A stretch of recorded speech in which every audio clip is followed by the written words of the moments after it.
அரசியல்ல வந்து ஒரு நாகரிகம் வேணும். ஒரு நேற்று முளைத்த காளான் திரு உதயநிதி, அந்த நேற்று முளைத்த காளானுக்கு வாய் துடுக்கு அதிகம். வாய் துடுக்கு அதிகன்றதுனால வாய்க்கு வந்தபடி பேசக்கூடாது. எனவே ஒரு பொறுப்பா வந்து கருத்துக்களை சொல்லும். அந்த சொல்ற வந்து ஒரு பக்குவம் இல்லாத ஒரு அரசியல்வாதினா திரு உதயநிதி தான். எல்லாத்தையும் வாயை கொடுத்து வம்பல மாட்டுறது. இப்ப திருமதி நிர்மலா சீதாராமன் சொன்ன உடனே நான் அந்த மாதிரிலாம் சொல்லவே இல்லைங்க.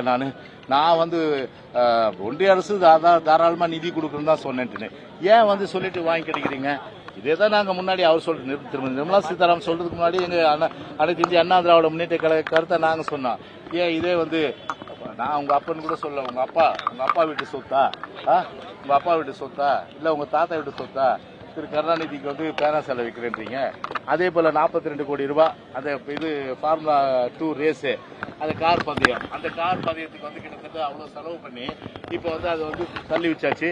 அது 8 கோடி ரூபாய் போட்ட ரோடே இப்போ வந்து கொத்தி, நல்ல இருக்கிற ரோடே கொத்தி அதை நாசம் பண்றீங்க. எவ்வளவு பேர் இன்னைக்கு வந்து நம்முடைய அதாவது நம்ம எண்ணூர் வசத்தலை ஆத்துல இன்னைக்கு சிபிசிஎல் அவர்கள் வந்து பாத்தீங்கன்னா கழிவு வந்து நீருக்கு வந்து அதாவது இது கச்சா எண்ணெய் அது கலந்து கிட்டத்தட்ட டன் கணக்கில் எடுத்துட்டு இருக்காங்க. அதனுடைய வந்து தாக்கம் வந்து கிட்டத்தட்ட பழையவேற்காட்டுல இருந்து மரக்கான வரல இருக்கு. இப்ப என்ன ஒரு கருத்துனா வந்து இத மாதிரி வந்து ஒரு எண்ணெய் பறந்துருச்சு, மீன் சாப்பிடக்கூடாதுன்னு. அதனால வந்து மீன் தாராளமா சாப்பிடலாம், எந்த பிரச்சனையும் இல்லை. அது வந்து பாத்தீங்கன்னா கிட்டத்தட்ட மீன் சாப்பிட்டா நல்ல ஆரோக்கியமும் புரத சத்தம் இருக்கு, கண்ணுக்கு நல்லது, தாராளமா சாப்பிடுங்க.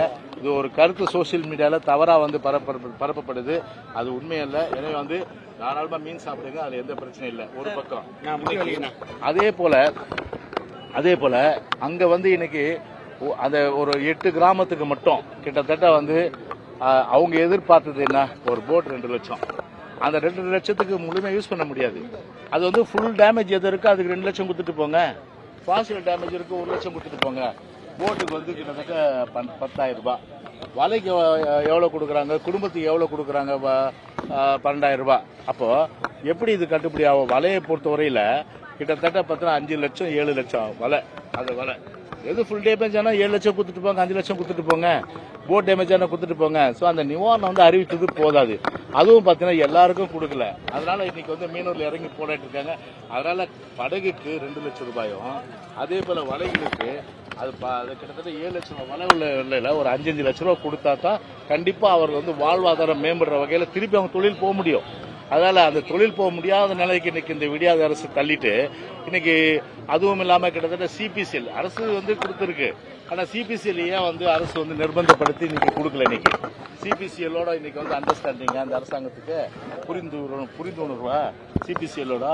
எனவே சிபிசிஎல் பொறுத்தவரையில வந்து கோடிக்கணக்கான லாபம், அவங்களுக்கு ஒன்றும் பணத்துக்கு பஞ்சம் கிடையாது. சிபிசிஎல் வருஷத்துக்கு பார்த்தா கோடிக்கணக்கான ரூபாய் லாபம் ஈட்டுற ஒரு நிறுவனம். அந்த நிறுவனம் ஒரு 300 கோடி ரூபாய் கொடுத்துட்டு போயிட்டோம். நாங்க வந்து கப்பல் வந்து எண்ணெய் கலந்ததுனால 200 கோடி ரூபாய் வாங்கி தரல. அந்த மாதிரி ஒரு 200-300 கோடி ரூபாய் வாங்கி கொடுத்து அதன் அடிப்படையில் மீனவர்களுக்கு வந்து அது என்ன கஷ்டம் கேட்கிறேன். அப்படி இருக்கு நிலைமை.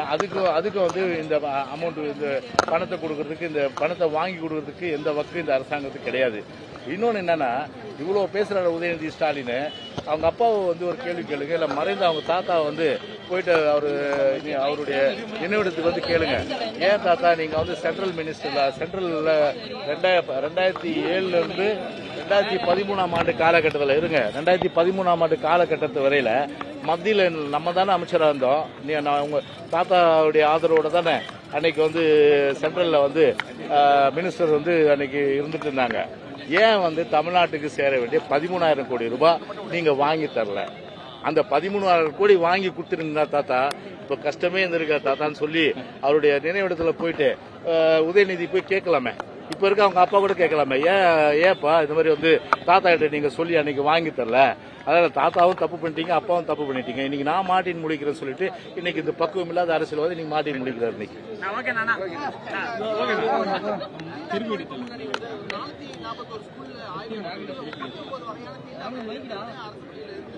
எதுங்க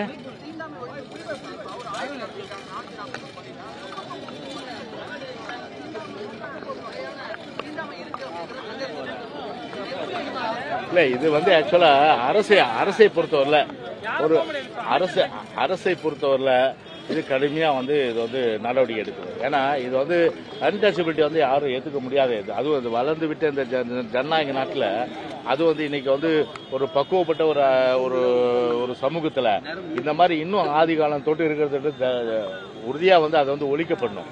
எனவே அந்த வகையில் வந்து அரசு வந்து கடுமையான நடவடிக்கை எடுத்து எங்கெங்கெல்லாம் இருக்கோ அதெல்லாம் வந்து இரும்பு கரம் கொண்டு அடக்குங்க.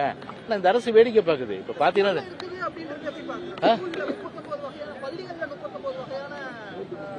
என்னங்க ஆமா இல்ல அதுதான் சொல்றேன். பள்ளி கல்வித்துறை என்ன பண்ணுது? பள்ளி கல்வித்துறை தூங்கிட்டு இருக்கு இன்னைக்கு. அவருக்கு இவர் அன்பில் மகேஷுக்கு வந்து பாத்தீங்கன்னா உதயநிதியோட சுத்துறதோட சரி இல்லையா, அவரை பொறுத்தவரை பாத்தீங்கன்னா அவர் பள்ளி கல்வித்துறை கான்சென்ட் பண்ணாம இல்ல.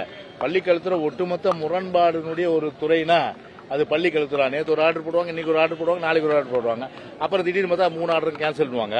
இந்த மாதிரி ஒரு முட்டாள் அரசாங்கம், முட்டாள் துறைன்னு பார்த்தா கல்வித்துறை தான். எனவே இந்த முட்டாள் அரசாங்கத்தை மாட்டிக்கிட்டு மக்கள் வந்து அவசரப்படுறது தான் ரொம்ப வந்து பெரிய கஷ்டம். அதனால பள்ளி கல்வித்துறை விழிப்பா இருந்து இதை உடனடியாக இப்போ உதாரணத்துக்கு தென் மாவட்டத்தில் என்னங்க நடந்தது?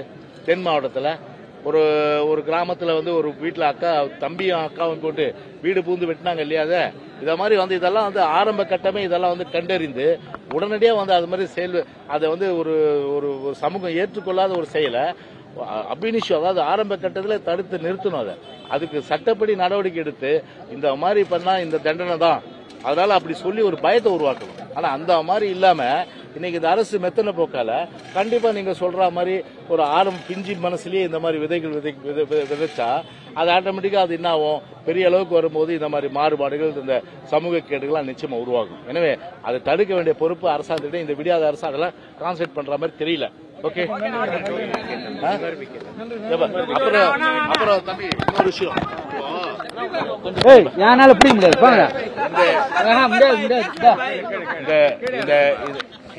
இந்த விடியாத அரசு பொறுப்பேற்ற பிறகு ஆண்டுக்கு 1 லட்சம் போஸ்டிங் 5 லட்சம் பேரை போடுவோம். இன்னைக்கும் 3 லட்சம் போஸ்ட் காலியா இருக்கு.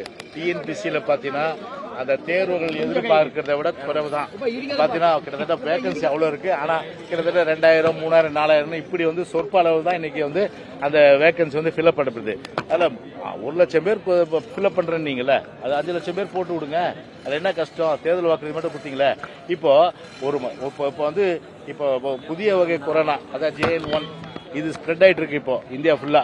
இப்போ மருத்துவருடைய அவசியம் கட்டாயம், மருத்துவருடைய அவசியம் கட்டாயம் சொல்லும் போது ஒரு MRB மூலமா தேர்வு எழுதியிருக்காங்க. இன்னும் அவங்களுக்கு வந்து ரிசல்ட் போடல. இன்னும் கிட்டத்தட்ட 1100 பேருக்கு உண்டான வேகன்சியை கிரியேட் பண்ணிட்டு 1100 வேகன்சி கிரியேட் பண்ணிட்டு மட்டும் அதுக்கு போடாம இப்போ ரைட் டு இன்ஃபர்மேஷன் ஆக்ட்ல அந்த டாக்டர்ஸே வந்து ஒரு இது வாங்கியிருக்காங்க. அதில் பார்த்தா இந்த டேட் வரல வந்த டாக்டர்ஸுடைய வேகன்சி பார்த்தீங்கன்னா கிட்டத்தட்ட வந்து ஒரு 1800 வேகன்சி இருக்கு. அந்த 1800 வேகன்சிக்கு ஏற்கனவே 1000க்கு கால்ஃபர் பண்ணது, திருப்பி ஒரு 700 பேரை சேர்த்து மொத்தம் 1800 பேரா இந்த மருத்துவர்களை வந்து நியமனம் செய்யணும். அது இந்த MRB வந்து இன்னும் நியமனம் செய்யல. இப்போ இங்க சொல்ற இங்க நீங்க கேட்ட கேள்விக்கு அனைத்து இந்திய அண்ணா திராவிட முன்னேற்றத்தின் குரலா இங்க நான் சொல்றேன், செவிடன் காதுல ஒலிக்க வேண்டியது ஒலிக்குமா, நடக்க வேண்டியது நடக்குமா? நடக்கும். இது மருத்துவர்களை பொறுத்தவரை இன்னைக்கு வந்து ஒரு பெரிய எதிர்பார்ப்பு, வேலை வாய்ப்பு கிடைக்கின்ற எதிர்பார்ப்புல இருக்கிற நிலையில இன்னைக்கு வந்து செவிடன் காதல ஊதிய சங்கா மாறிடக்கூடாது. அதில் உடனே நடவடிக்கை வேண்டியது அரசுடைய பொறுப்பு. ஓகே. மேலும் இது போன்ற செய்திகளை உடனுக்குடன் தெரிந்து கொள்ள விடியல் செய்திகள் யூடியூப் சேனலை சப்ஸ்கிரைப் செய்யவும்.